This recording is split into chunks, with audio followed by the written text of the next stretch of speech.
Hi everyone and welcome to अपना college. मैं हूं आपकी श्रद्धा दीदी एंड आज की वीडियो के अंदर हम डिटेल में डिस्कस करने वाले हैं कि कोडिंग और प्रोग्रामिंग को हम और ज्यादा इंटरेस्टिंग कैसे बना सकते हैं। अब वीडियो की स्टार्ट से पहले एक छोटी सी चीज है जिसको हमें समझना पड़ेगा कि जैसे हम स्कूल के अंदर मैथ सीखते थे, हिस्ट्री सीखते थे, ज्योग्राफी सीखते थे, बहुत सारे डिफरेंट सब्जेक्ट सीखते थे, तो चाहे हमारा फेवरेट सब्जेक्ट कोई ना कोई हो, कई ऐसे पॉइंट जरूर आएंगे जिसमें हमें लगेगा कि ये चीज थोड़ी सी अभी हमें बोरिंग लग रही है।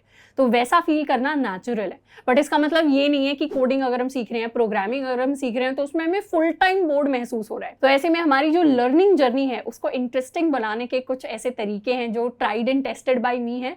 कुछ ऐसी चीजें हैं जो और भी इंजीनियर्स फॉलो करते हैं, तो उनके बारे में मैं आपके साथ आज बात करने वाली हूँ। इसमें से सबसे पहली चीज जिसको हम फॉलो कर सकते हैं वो है learn to challenge yourself. School से लेकर कॉलेज तक हमारी जो मोस्टली पढ़ाई होती है वो बहुत ज्यादा सिस्टमैटिक होती है, यानी उसमें हमारा सिलेबस डिफाइंड होता है, हमें पता होता है ये हमारा पूरा सिलेबस है, ये चैप्टर है, इसमें इस तरीके के क्वेश्चंस बनते हैं और हमें बस और ज्यादा उन चीजों को करना होता है। बट जब भी हम कोडिंग की बात करते हैं, कोडिंग के अंदर रिवॉर्डिंग एक तरीके से स्किल्स इस सेंस में है कि जितना ज्यादा हम एक्सप्लोर करते हैं चीजों को, जितना ज्यादा हम नई चीजें सीखते रहते हैं, उतना ज्यादा एक तो ये स्किल को हम और ज्यादा सीखते हैं, दूसरा चीजें हमें और ज्यादा इंटरेस्टिंग लगती हैं। तो कोडिंग के अंदर चाहे हम कोई भी प्रोग्रामिंग लैंग्वेज कर रहे हैं, किसी भी तरीके का डेवलपमेंट कर रहे हैं, हमेशा ये सोचना है कि मैं एक स्टेप ऊपर ले जाकर कैसे चीजों को कर सकता हूं। जैसे अभी अगर हम सिर्फ डेटा स्ट्रक्चर्स एल्गोरिथम कर रहे हैं, सिर्फ सवालों को सॉल्व कर रहे हैं, तो हमारी वो जो प्रैक्टिस है सवालों को सॉल्व करने की, हम फन बनाने के लिए चीजों को उसको गेमिफाई कर सकते हैं, अपने लिए एक स्कोर मेंटेन कर सकते हैं।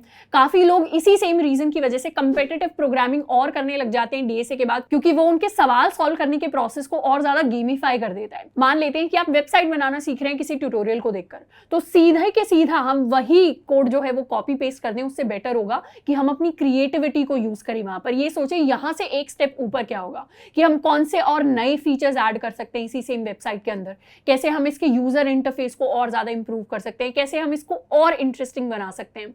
तो इस तरीके की चीजें जब हम करने लग जाते हैं सीखने के टाइम पर, तो वो जो प्रोसेस होता है वो और ज्यादा फन बन जाता है। इसके अलावा एक और छोटी सी मिस्टेक है जो काफी सारे बिगिनर्स शुरुआत में करते हैं, जो मैंने भी की थी। जैसे मैंने कोडिंग सीखना स्टार्ट किया था अपने 11th क्लास के अंदर स्कूल में, जब हम पेपर पेन पर लिखकर कोड किया करते थे। तो वो जो तरीका है कोडिंग करने का वो बिल्कुल अच्छा तरीका नहीं है।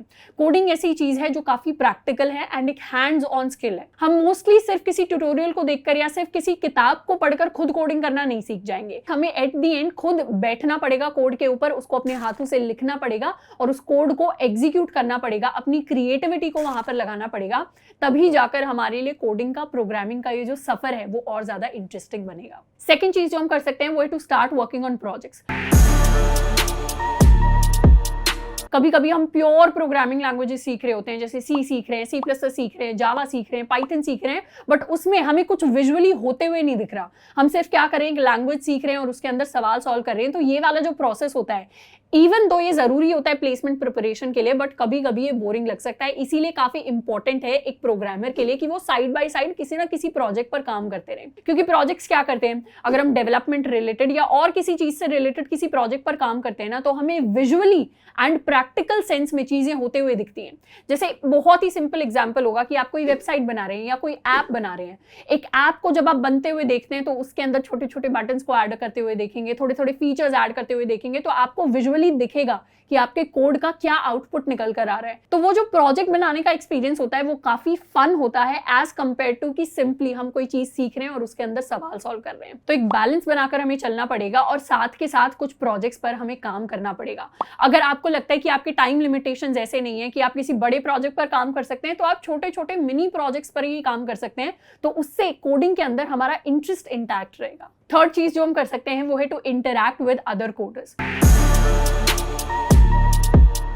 जब हम दूसरों को भी वो सेम चीजें करते हुए देखते हैं, वो सेम चीजें फील होते हुए देखते हैं जो हम खुद डे टू डे एक्सपीरियंस करते हैं, तो एक सेंस ऑफ बॉन्डिंग आती है एंड उस चीज में हम और ज्यादा डेडिकेशन दिखाते हैं। और जहां भी डेडिकेशन होता है वहां फीलिंग ऑफ बोर्डम थोड़ी सी अपने आप ही कम हो जाती है। जैसे अगर आप कोडिंग करते हैं, प्रोग्रामिंग करते हैं, तो कोशिश करिए कि अपनी बॉन्ड और ज्यादा स्ट्रॉन्ग करें। आपके आसपास अगर कोई डेवलपर्स है तो उनके साथ आप उनसे उनकी चीजों के बारे में, उनकी स्किल्स के बारे में बात कर सकते हैं और उन्हें अपने बारे में चीजें बता सकते हैं। आप साथ में मिलकर हैकाथॉन्स में पार्टिसिपेट कर सकते हैं, आप साथ में मिलकर कंपेटिटिव प्रोग्रामिंग के कॉन्टेस्ट में पार्टिसिपेट कर सकते हैं, इसके साथ साथ आप ओपन सोर्स कर सकते हैं, मिलकर प्रोजेक्ट्स बना सकते हैं, बहुत सारी चीजें हो सकती हैं। तो ग्रुप में जब लोग आ जाते हैं और फिर एक सेम गोल की तरफ काम करते हैं तो वो खुद में अपने आप में एक इंटरेस्टिंग जर्नी है।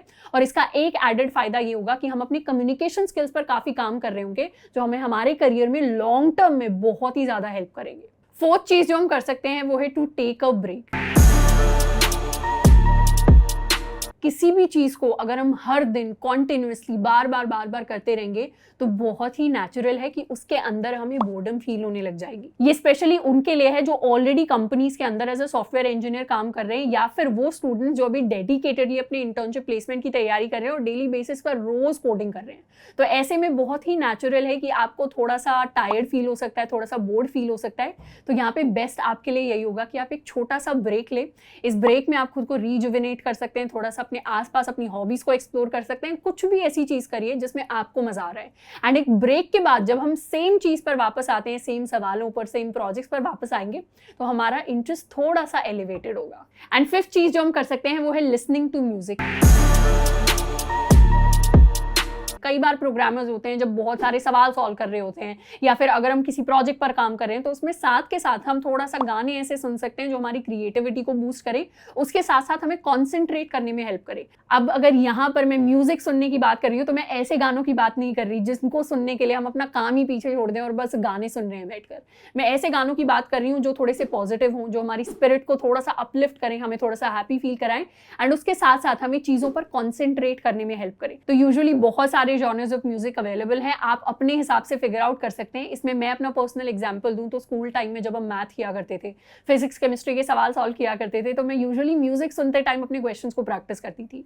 यही सेम चीज मैंने कॉलेज के अंदर रेप्लिकेट की कि जब कोडिंग करना स्टार्ट करते थे, किसी प्रोजेक्ट पर काम कर रहे हैं और मुझे पता है कि अभी कुछ घंटों तक मुझे किसी से कोई बात करने की जरूरत नहीं है, मुझे सिर्फ डेडिकेटेडली थोड़ा सा सोचना है और चीजों को अप्लाई करना है, तो उस टाइम पर मैं म्यूजिक सुनते हुए उस चीज को फॉलो किया करती थी। एंड आप भी उसी सेम चीज को कर सकते हैं। तो एक काफी अच्छा तरीका हो जाता है बोर्डम को खत्म करने का। बट इसका मतलब ये नहीं है कि जब हम ट्यूटोरियल देख रहे हैं, जब हम अपने कॉन्सेप्ट सीख रहे हैं, कोडिंग के अंदर कुछ एक्चुअली वीडियोस को देख रहे हैं, तो हम साथ के साथ म्यूजिक सुने।